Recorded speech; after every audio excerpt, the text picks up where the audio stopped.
Apa yang memungkinkan Indonesia ditemukan kembali? Ada dalam kegelapan, dan kegelapan itu disebabkan oleh ayahnya sebelumnya kan. Dulu Pak Prabowo sendiri yang mengatakan Indonesia gelap, iya kan? Ya. Masih ingat pidatonya. Sekarang udah dibandingkan pidato Pak Prabowo yang sekarang bilang tidak gelap dan ketika bilang Indonesia gelap, ya kan? Ya. 2018 Indonesianya kan bubar katanya, kan karena gelap itu. Tapi sekarang bilang terang. Nanti kita lihat aja perkembangannya. Ada budaya di bangsa Indonesia ini saya perhatikan, tapi kadang-kadang segelintir orang-orang yang menganggap dirinya pintar selalu meragukan kemampuan bangsa Indonesia. Rasa rendah diri, punya gelar profesor, sekolah di mana-mana yang terkenal, tapi mentalnya masih mental rendah diri. Apa yang dilakukan bangsa sendiri selalu jelek. Belum kita bekerja sudah mulai nyinyir. Menjalin antara ekonomi dan politik hari-hari ini persis seperti yang berlangsung di 1998. Karena itu pengkondisian hari-hari ini atau kondisi yang kita lihat hari-hari ini memungkinkan kita untuk berteori bahwa ada masalah dengan pemerintahan baru Presiden Prabowo itu. Tentu nanti Basar akan bilang kok berteori doang tuh. Ya justru teori itu yang menuntun kita untuk menganalisis tuh. Jadi pada saat yang sama Pak Harto 98. Waduh gila itu Pak Harto. Tapi hanya 2 bulan sesudah dinyatakan didukung oleh 100% rakyat Indonesia pada tanggal 11 Maret tahun 1998, 21 Mei jatuh dengan sangat mudah dalam arti ya rakyat berjuang dengan keras, tetapi jatuhnya mudah, tidak seperti yang dibayangkan. Nah, menurut saya sebelum orang itu jatuh lebih baik menyadari saya ini harus kemana, mundurlah sedikit dulu melihat apa yang di depan tuh ada apa gitu. Tidak ada di antara kita yang punya tongkat Nabi Sulaiman, tapi kita bisa berhitung, kita bisa mengelola, kita bisa alokasi dana, kita bisa kerahkan sumber daya, dan kita akan mencapai target yang kita tentukan. Saya hakul yakin, saya pertaruhkan kepemimpinan saya. Indonesia ada di dalam potensi untuk mengalami tabrakan antara kesulitan ekonomi yang ditunjukkan oleh bahkan pengakuan pemerintah sendiri. Hati nurani manusia itu kalau sudah keterlaluan itu biasanya akan menggumpal bersama-sama gitu. Nah itulah sebabnya menurut saya daripada menunggu itu lebih baik diperbaiki sekarang, lalu diakomodasi nih suara-suara kampus itu agar tidak terjadi sebelum tahun 65 dan tahun 98 yang kemudian tidak bisa dibendung. Ada profesor-profesor yang pinter-pinter kok nggak setuju. Heran saya. Profesor pinter atau bodoh, saya nggak tahu itu. Terlalu awal untuk mengatakan bahwa sesuatu sedang berakhir itu kan Presiden Prabowo baru 100 harian itu. Jadi kita mau lihat bahwa tahap ini tahap bagi Pak Prabowo untuk melihat ketidakseimbangan antara apa yang dia janjikan dan persepsi publik terhadap apa yang beliau janjikan tuh.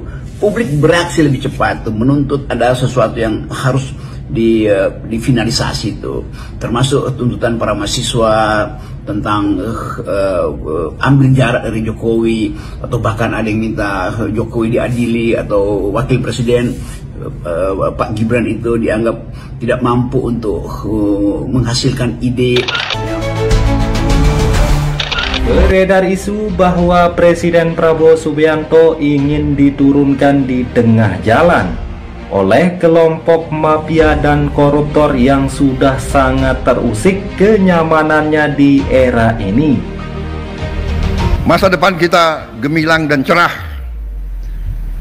Walaupun ada sedikit usaha-usaha untuk selalu menurunkan semangat dan masa depan, semangat dan harapan daripada anak-anak muda kita, saya tegaskan di sini tidak benar, dan kita akan maju terus. Biar anjing menggonggong, kita akan maju terus.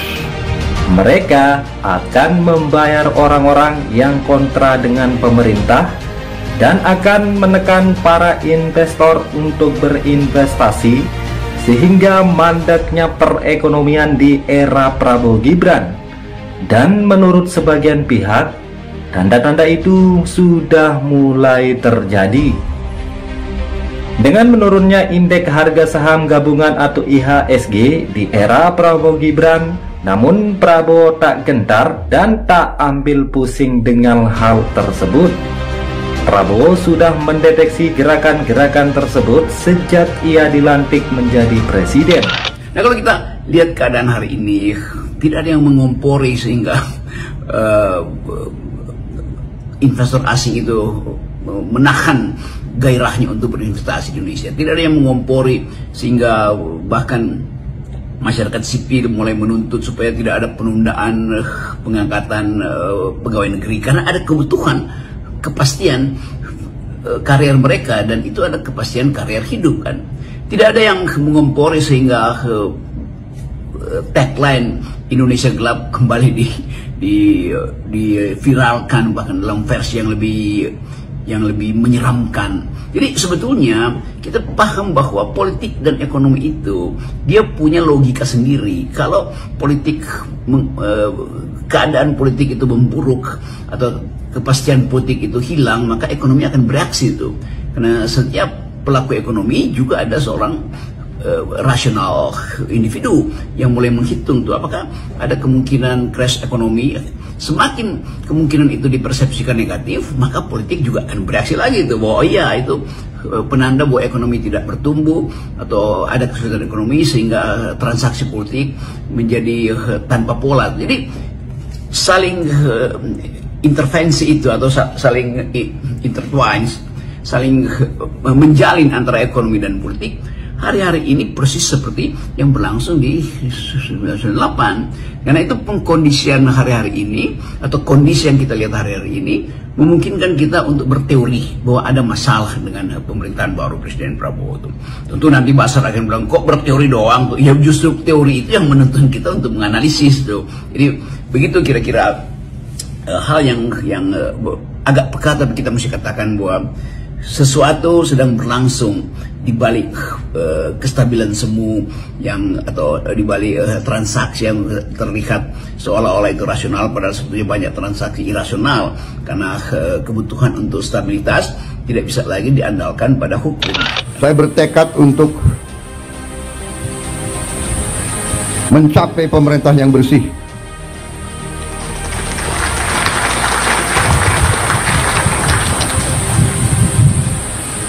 Dan ini tidak gampang. Ini sangat sulit. Bahkan saya tahu saya ditertawakan, saya diejek. Tapi saya sudah biasa diejek. Mana mungkin menghilangkan korupsi di Indonesia? Mana mungkin menghilangkan kemiskinan?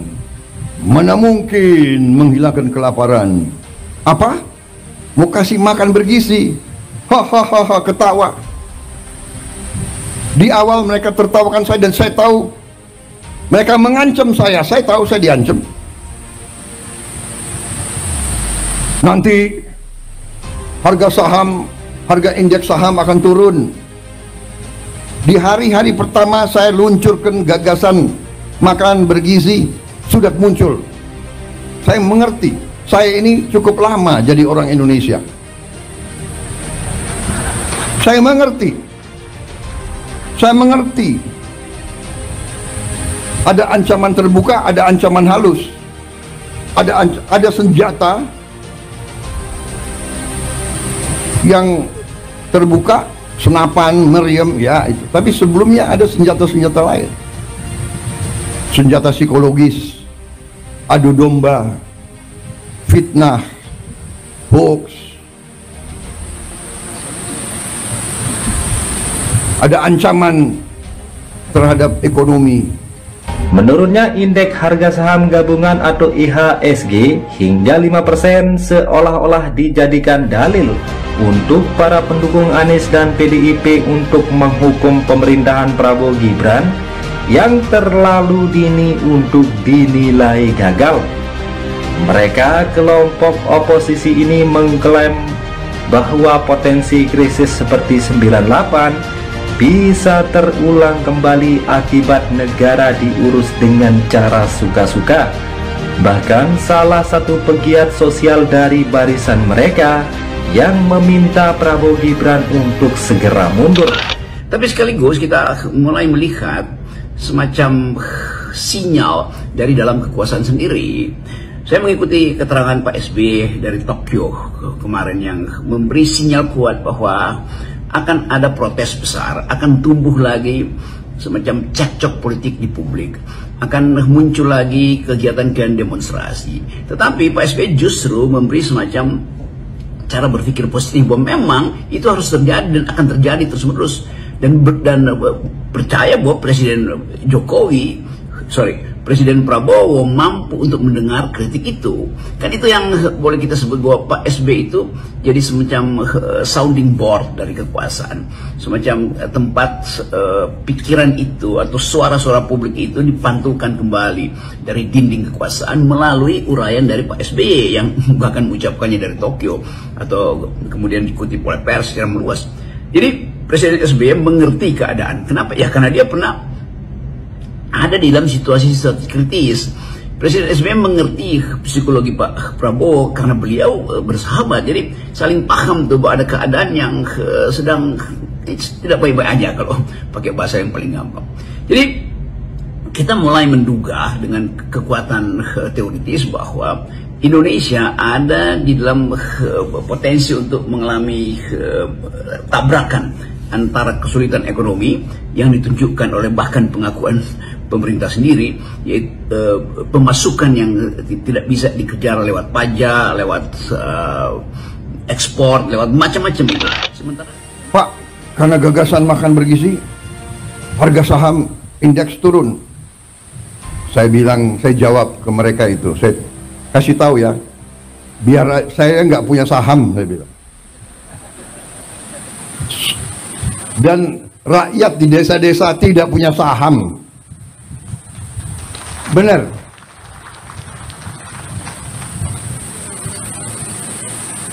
Kalau saham jatuh, iya, pemain-pemain bursa itu.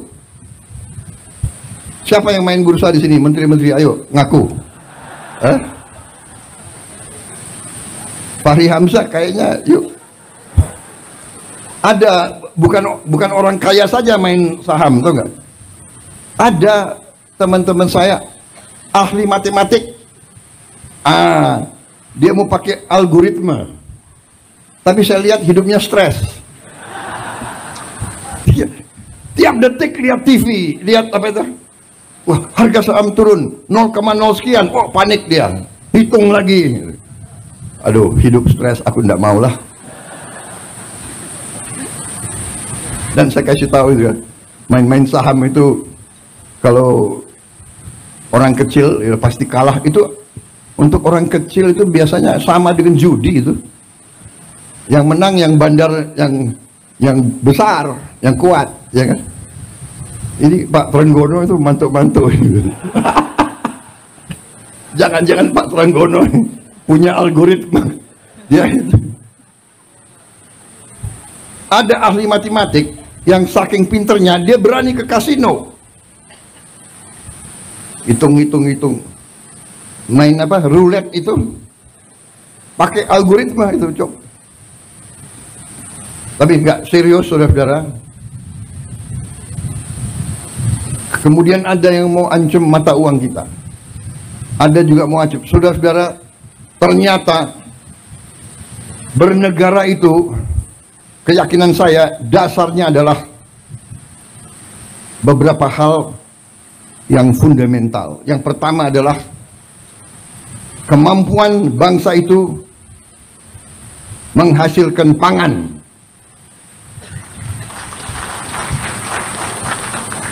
Karena itu kita hormati apa yang dilakukan oleh pemerintah sebelum saya. Kalau kita coba simpulkan lebih awal, misalnya apa nama keadaan hari ini, kan nggak mungkin kita sebutin this is the beginning of the end. Terlalu awal untuk mengatakan bahwa sesuatu sedang berakhir. Itu kan Presiden Prabowo baru 100 harian itu. Jadi kita mau lihat bahwa tahap ini tahap bagi Pak Prabowo untuk melihat ketidakseimbangan antara apa yang dia janjikan dan persepsi publik terhadap apa yang beliau janjikan tuh. publik bereaksi lebih cepat tuh, menuntut ada sesuatu yang harus difinalisasi itu, termasuk tuntutan para mahasiswa tentang ambil jarak dari Jokowi, atau bahkan ada yang minta Jokowi diadili, atau wakil presiden Pak Gibran itu dianggap tidak mampu untuk menghasilkan ide yang memungkinkan orang percaya pada masa depan tuh. Memang Pak Wakil Presiden punya kesibukan bolak-balik ke gulung celana ke tempat-tempat banjir, tapi itu kan bukan sesuatu yang konseptual, itu semacam reaksi untuk menghasilkan sensasi di depan kamera kan. Jadi kesibukan Wakil Presiden kita memang tidak terhubung dengan upaya untuk membenahi bangsa ini nih, secara strategis atau berpikir di dalam komposisi apa yang memungkinkan Indonesia ditemukan kembali. Ditemukan kembali artinya ada dalam kegelapan, dan kegelapan itu disebabkan oleh ayahnya sebelumnya kan. Jadi pemerintah itu tidak peduli, tidak seperti tuli gitu ya, nggak mau mendengar apa ya silahkan kau aja, saya jalan gitu. Toh saya jalan juga enggak apa-apa. Nah rasanya seperti itu, sehingga kita melihat ini situasi yang sangat buruk kalau dalam kehidupan berbangsa dan bernegara. Nah oleh sebab itu ya mari kita diskusikan. Mengapa saya bilang mari kita diskusikan? Karena kalau solusi-solusi yang ditawarkan udah banyak sekali. Ini mau apa kita ini? Sudah melakukan ini, sudah melakukan itu, sudah ngomong ini, itu sudah, kok tetap aja tidak ada perubahan yang signifikan. Sementara yang di atas sana ya terus saja melangkah tanpa peduli. Dengan berbagai ejekan di medsos, mereka juga tidak peduli, merasa tidak tahu malu gitu, tidak malu. Ya. Nah kalau sudah rasa malu itu sudah begitu kebal untuk disentuh, ya berarti kita berhadapan kalau di dalam agama itu orang yang imannya lemah kan. Kita dipimpin oleh orang-orang yang tidak beriman. Kenapa? Kan ada hadis Nabi, al-haya'u minal iman katanya. Rasa malu itu bagian dari iman kan? Nah sekarang orang pada tidak tahu malu, di mana imannya itu gitu. Kalau ini bahasanya narasinya orang agak kecewa ya, agak frustrated. Susahnya Presiden Prabowo sudah mengatakan lebih dulu Indonesia baik-baik aja kok gitu. Siapa bilang Indonesia gelap gitu kan? Tidak ada. Bukan malah mencari masalahnya. Siapa bilang Indonesia gelap? Indonesia ini nanti tahun 2050 dia nyebut. Kalau di dalam peta jalan kita akan 2045. 2050 akan sudah menjadi lebih besar dari Inggris, lebih besar dari Jepang atau apa gitu yang kemarin pidato.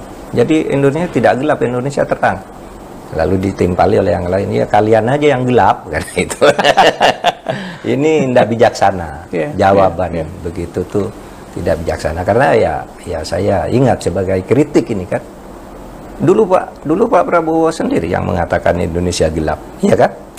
Masih ingat pidatonya. Sekarang udah dibandingkan pidato Pak Prabowo yang sekarang bilang tidak gelap dan ketika bilang Indonesia gelap, ya kan? 2018 Indonesia ini akan bubar katanya. Kan karena gelap itu. Tapi sekarang bilang terang. Nanti kita lihat aja perkembangannya. Nah, biasanya alam menuntun. Alam menuntun untuk membuat perubahan secara tiba-tiba. Ini kalau pandangan umum. Tapi kalau orang beragama, Tuhan pada saatnya akan turun tangan gitu. Sejarah selalu membuktikan itu kan. Tahun 65 tidak ada orang yang menyangka Bung Karno bisa dijatuhkan. Tahun 63 ya, begitu kuatnya, kuat sekali, begitu kuat. Tapi begitu mudahnya jatuh. Pada saat yang sama Pak Harto 98. Waduh gila itu Pak Harto. Tapi hanya 2 bulan sesudah dinyatakan didukung oleh 100% rakyat Indonesia pada tanggal 11 Maret tahun 1998, 21 Mei jatuh dengan sangat mudah dalam arti ya rakyat berjuang dengan keras, tetapi jatuhnya mudah, tidak seperti yang dibayangkan. Nah menurut saya sebelum orang itu jatuh lebih baik menyadari saya ini harus kemana, mundurlah sedikit dulu melihat apa yang di depan tuh ada apa gitu. Mungkin Itu perlu menjadi bahan renungan. Karena alam tuh punya hukumnya sendiri. Saya percaya dan yakin, saya optimis, tapi kita harus waspada. Karena kita sangat kaya, kita menguasai mineral-mineral yang sangat strategis yang dibutuhkan oleh banyak negara. Karena itu, beberapa rencana kita hilirisasi tidak berkenan di banyak negara. Tapi kita tidak ada pilihan. Masa ratusan tahun kita harus jual kekayaan kita sebagai bahan mentah? Kita tidak mau. Kita mau karunia Tuhan itu boleh dibeli dengan harga yang benar, supaya kita punya nilai tambah bisa dipakai untuk mensejahterakan rakyat kita. Belum Ukraina, ya Ukraina jauh, tapi perang Ukraina mengakibatkan harga pangan naik di seluruh dunia. Ya, Gaza jauh, tapi itu saudara-saudara kita. Apa poin yang saya ingin sampaikan, saudara-saudara? Jangan kita anggap damai itu adalah biasa. Jangan kita anggap kita tidak menghadapi ancaman. Kenapa kita harus waspada? Karena kita kaya. Bukan kita ke negeri Belanda, orang Belanda ke kita, Portugis ke kita, Spanyol ke kita, Prancis ke kita, Inggris ke kita. Dari dulu sampai sekarang.